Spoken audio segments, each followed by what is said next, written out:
जय गुरु जी, शुक्राना गुरु जी, संगत जी। संगत जी, गुरु जी की बेटी आपके सामने फिर से गुरु जी का शुक्राना सत्संग लेकर आई है। आशा करती हूँ कि आपको मेरा शुक्राना सत्संग अच्छा लगता होगा। संगत जी, आज मेरी थोड़ी सी तबीयत ठीक नहीं है, तो बोलने में थोड़ी सी प्रॉब्लम हो रही है, लेकिन फिर भी गुरु जी बुलवा रहे हैं तो मैं बोलूँगी। गुरु जी का शुक्राना सत्संग शुरू करने से पहले गुरु जी का मंत्र जाप करते हैं। ओम नमः शिवाय, शिव जी सदा सहाय। ओम नमः शिवाय, मेरे गुरु जी सदा सहाय। ओम नमः शिवाय, शिव जी सदा सहाय। ओम नमः शिवाय, मेरे गुरु जी सदा सहाय। जय गुरु जी, शुक्राना गुरु जी। संगत जी, गुरु जी के चरणों में मेरा कोटि कोटि प्रणाम है और आप सारी संगत को मेरा जय गुरु जी। संगत जी, गुरु जी की हमारी महानता और हमारी शक्तियों के बारे में तो आप सब लोग जानते होंगे। मैं उनके बारे में आपको क्या बताऊं। जैसे जैसे वो जिसके साथ चमत्कार करते हैं या जिसको अपने साथ जोड़ रहे हैं, वो संगत धीरे धीरे उनके प्यार में पागल होती जा रही है, उनके साथ जुड़ती जा रही है। संगत जी, गुरु जी कहते हैं, गुरु जी ने मुझे बहुत पहले एक सत्संग में सुनवाया था कि अगर आपको अपने घर में सुख शांति चाहिए, अगर आप अपने चाहते हैं कि आपके घर में कलह कलेश ना हो, किसी तरह की नेगेटिविटी ना आए, तो संगत जी आपको क्या करना है, आपको रोज डेली शिव चालीसा का पाठ करना है। क्योंकि भगवान शिव जो है वो देवों के देव है, वो महादेव है। तो जो रक्षा हमारे गुरुजी करेंगे, जो रक्षा हमारी शिव करेंगे, हमारे भोले करेंगे, और जो पावर उनके हाथ में है वो कर सकते हैं, वो पावर किसी और में नहीं है। यूँ तो सारे भगवानों में ही अपनी अपनी तरफ से पावर है।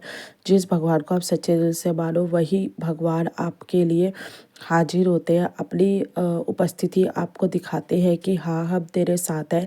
चाहे वो आपको गाड़ी पे लिखा हुआ राम दिख जाए, चाहे वो आपको गाड़ी में दिखा हुआ ओम साई राम दिख जाए, लेकिन ये है कि भगवान की मौजूदगी हमें हर जगह दिखाई देने को मिलती है। लेकिन जो हमारे भोले बाबा हैं, उनको हर निवारण को काटने का साहस है उनमें, मतलब वो हर चीज़ को काट सकते हैं। तो हमारे शिव जो है, हमारे भोले जो है, वो बहुत महान है और हमारे गुरुजी भी उनके भक्त थे हमारे भोले बाबा के। तो संगत जी, आपको गुरुजी आपको शिव चालीसा डेली पढ़नी चाहिए, क्योंकि शिव चालीसा पढ़ने से भी धीरे धीरे आपकी लाइफ में चेंजेस आने शुरू होंगे, आपके घर की नेगेटिविटी दूर होगी। अगर आपके पास शिव चालीसा नहीं है तो आप फ़ोन में चला दीजिए, लेकिन आपको शिव चालीसा पढ़नी चाहिए। और बाकी संगत जी, आज मैं आपको एक सत्संग और सुनाना चाहती हूँ, और वो सत्संग ये है कि हमारे गुरुजी कहते हैं कि हमें किसी भी चीज़ के वहम में नहीं पड़ना चाहिए। गुरुजी हमें वहमों से निकालने आए थे, हमें वहमों के अंदर डालने नहीं आए थे। लेकिन आज की डेट में कुछ लोग ऐसे हैं जो फिर से संगत को वहम में डाल रहे हैं।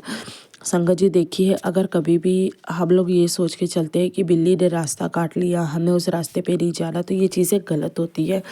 ऐसा कुछ भी नहीं होता। या हम लोग क्या करते हैं, हम पंडित के पास जाते हैं, अपनी कुंडलियाँ दिखाते हैं, हमारा ये नहीं हो रहा, हमारा वो नहीं हो रहा, हमारे घर में ये चीज़ नहीं हो रही, मेरे बच्चे का ये नहीं हो रहा। तो संगत जी, आजकल के देखिए जो पंडित है वो कोई महान नहीं है, उन्हें कोई भी इतना ज्ञान नहीं है, वो सिर्फ पढ़ पढ़ के देख देख के एक दूसरे की चीज़ों को सिर्फ सीख चुके हैं। लेकिन संगत जी, आज की डेट में अगर आप ये देखें कि जिस पंडित के पास आप कुंडलियाँ दिखाने जाते हैं या जिस पंडित के पास आप जा रहे हैं, सबसे पहली बात तो ये होती है वो पंडित खुद कितना सुखी है। कभी आप देखिए, क्योंकि पंडित जो होते हैं वो आपको सबसे ज़्यादा वहम में डालते हैं कि आप ये करो, आप वो करो, आप इससे अपने घर में ये जलाओ, आप अपने घर में वो जलाओ।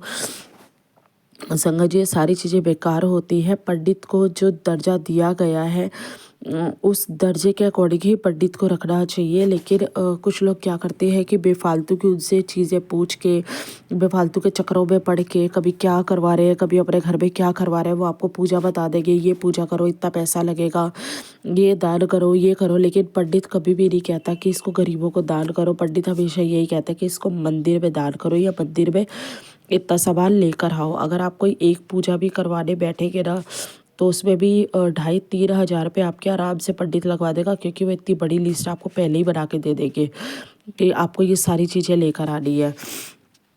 और संगत जी मैं इसलिए कहती हूँ, आप अगर गुरुजी से जुड़े हैं तो सिर्फ गुरुजी पे विश्वास कीजिए। जो है गुरुजी है, जो आपका काम नहीं बन रहा या जो आपको काम बनवाना है वो सिर्फ आप गुरुजी से बोलिए। गुरुजी हर किसी चीज़ को सुनते हैं। गुरुजी कहते हैं तुम अपना दिमाग ऊंचा करके सोचो, तुम अपनी सोच ऊंची रखो, तुम छोटी सोच मत रखो, तुम छोटे सोच के इंसान नहीं हो, तुम बड़ी सोच के इंसान हो। तो अपनी सोच को ऊंचा रखो, ऊंचा सोचना शुरू करो, ऊंचा सोचोगे तभी ऊंचे बनोगे। तो संगत जी आपको सॉरी, आपको ऊंचा सोचना चाहिए, अपनी सोच को ऊंचा रखना चाहिए। किसी भी बेकार के वहम में आपको नहीं पड़ना चाहिए। गुरुजी हमें वहमों से निकालने आए थे, हमें वहमों में डालने नहीं आए थे। बाकी जो चीज़ आपसे गुरुजी ने करवानी होगी, जो चीज़ आपकी तकदीर बदलेगी, वो गुरुजी अपने आप ही आपसे करवा लेंगे। उसके बाद उसके लिए आपको किसी के पास जाने की ज़रूरत नहीं पड़ेगी।